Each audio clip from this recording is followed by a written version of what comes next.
So let's get into the primetime event, Penn State versus Nevada, coming up at 3:30. The first game of what could be a very important, maybe a historical, setting the hype way too high already season for Penn State football. And it kicks off against non-conference foe, the Nevada Wolfpack. Again, 12:30, we'll have our tailgate show here on the Blue White Illustrated YouTube channel and 99.5 The Bus. You can get more Penn State football talk, 90 minutes of hype before the game. But I want to get your thoughts here. Fitz, we haven't really talked about the game specifically. James Franklin mentioned 50 new players on the roster for Nevada this year. So coming into a season, it's always hard. But I guess, what are you expecting from this game? What do you want to see from Penn State? What is a good outcome for the Nittany Lions outside of the final score and people singing Sweet Caroline in the third quarter? Yeah, I want to see the passing game click. And what I mean by that is not necessarily just throwing it 50 yards down the field and hoping somebody runs under it. It's just, kind of moving the chains with the passing game. And I think that's been an emphasis in camp, is how do you make things work with what you think is going to be bread and butter, which is the running game, the offensive line. You get the backs back. Obviously, you're going to use them. But yeah, you got to get Drew in sync with these guys, and all of them, not just the three transfers, but also Khalil Dinkins, Luke Reynolds, Andrew Rapplier there, the backs out of the back, just kind of everybody sort of getting a piece and getting a taste of it, and being structurally sound. And I think that's the big thing coming out of it is execution. Yeah, there's going to be mess ups, there's going to be drops and things like that. And I shouldn't have led with drops, because that's what it'll be latched onto. But you're going to have a situation where you need to be you need to strive for perfection in your execution, because you're going to be so much more physical and better than your opponent. You got to do the right things to put yourself in the right spot. So I'm looking for more crispness. I should not say that word. That was not a good look by me, but more crispness from the offense. But how much you're going to be able to tell is really going to be my question here coming out of it. I said something early on the board. It's like, 2018, they were averaging 55 points a game after the first 4 games.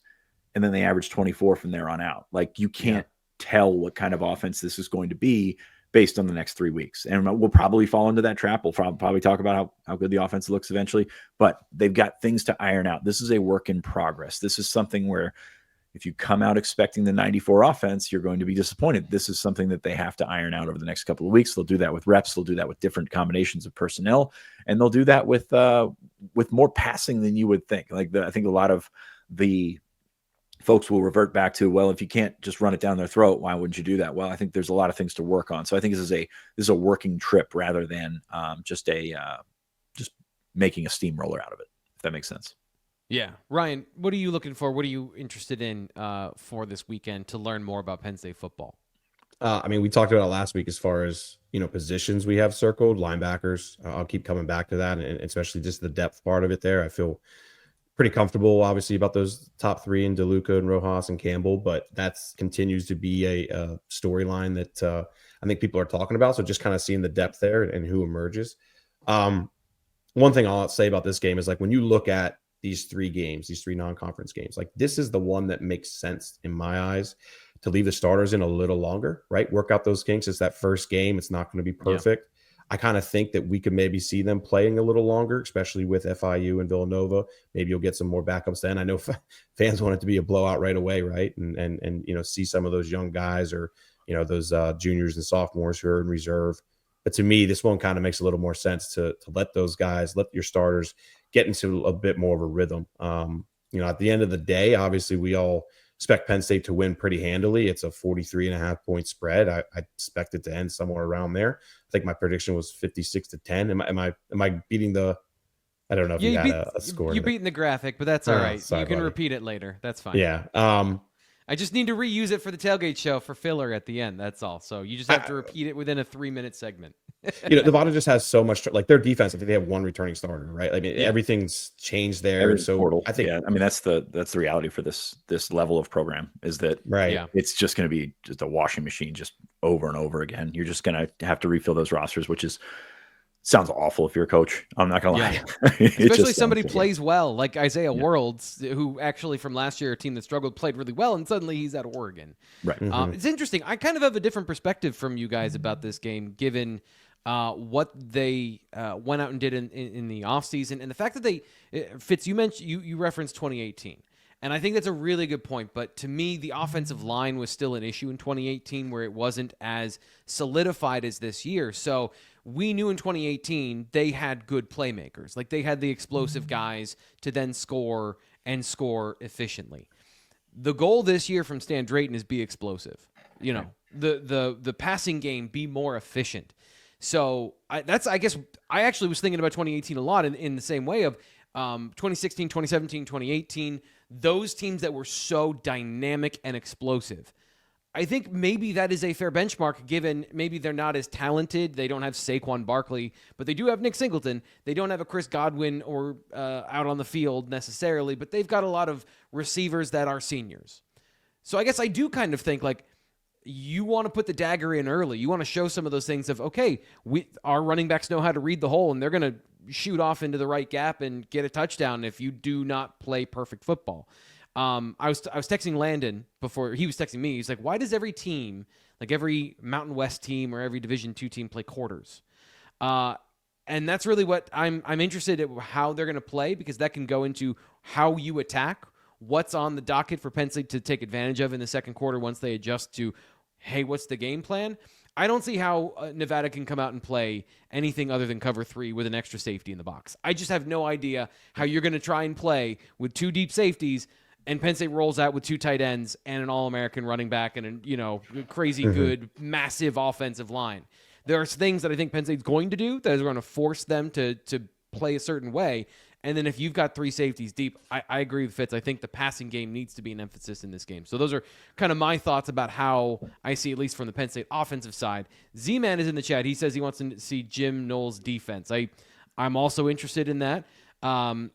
Fitz, the post-game show, I feel like I'm going to be going to class during the game of like, okay, so I don't know, like when I came out of math class. It's a must watch, because what you see live versus what you see in the time between when you go live and then when we go again on Tuesday, you're going to just like, you're going to go into your bunker and you're going to just be like frazzled, because it's going to be, you're going to be like, what the hell did I just see?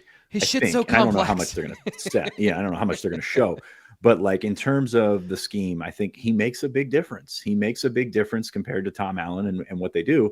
And when you have a base to work with, which was a very, very good defense last year under Tom Allen, and you're not starting from scratch, that's going to be exciting. Now, how much does he pull out? I'm not they're hiding something for Oregon type thing, but defensively, get your stuff in.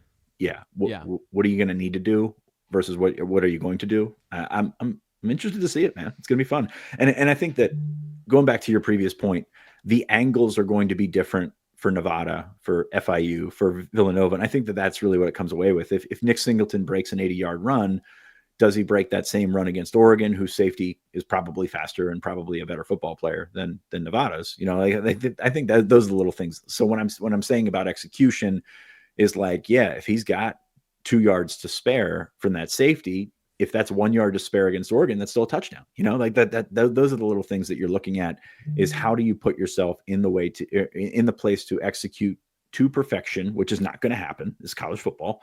Yeah. But how do you put yourself in that position to get yourself and replicate what you think you're going to see against Oregon, against an inferior opponent? It's how it works. Okay, so let's get to our predictions. Ryan, you lead us off. What is your prediction for this game? 56-10. Here's my bet. Over 56.5. I think that's a little safer than the spread. I think Penn State can keep 2 touchdowns a quarter, especially because when they do rotate, I mean, there's a lot of proven kids who are hungry to take advantage of these 3 games, right? So, I like Penn State being able to get into the 50s. To me, it's just whether the second string linebackers, second string, third string defensive backs, can they keep Nevada from scoring late? Like, that's what it comes down to, which is why I kind of like the over a little bit more than playing a 43.5. Well, that number keeps coming down, just like the over under. The over under started at 60.5 and now it's at 56.5, which to me, that's a 4-point gap there is, I think, worth playing the other side now, considering how far it's dropped. But I think Penn State should be able to get to 56. Nevada will probably get some points. That'd be my play. Yep. Lines provided by BetMGM, by the way. So, Fitz, what are your predictions for this weekend?